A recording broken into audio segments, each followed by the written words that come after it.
A local school district is working on a creative plan to get its students safely back to school this fall. News 5's Jesse Schultz reports school officials are calling on the community to help out.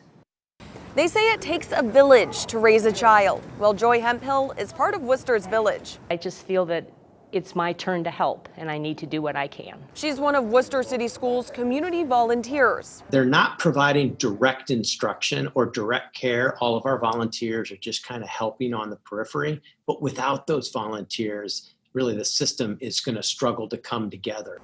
That system is the district's back to school plan. There's 3 options: completely online, in school twice a week and online 3 days, or in school twice a week, but in those alternative sites 3 days a week, so parents that need to go to work can. About a third of the district, around 700 students, have chosen that route. We said we're going to have this option, this 5-day-a-week option, and you could feel just the relief because they were so worried about what am I going to do. But in order to do that safely, the district had to have community partners come forward and say, we can house the kids at our buildings while they're not actually in school. Grace Church is one of those spaces. It used to have a school in it, so there's ample room. And while quiet now, soon it will have about 300 elementary students come and go throughout the week.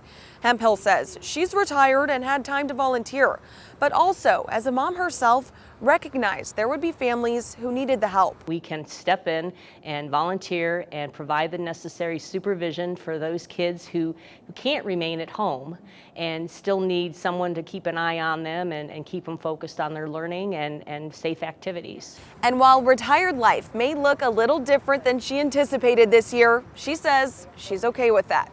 I don't have to be one person simply helping one neighbor. I can be one person helping my whole community of neighbors. The superintendent tells me they're pretty well covered when it comes to volunteers, but if anyone can give up an hour here or there on Wednesdays, that's where their need is right now.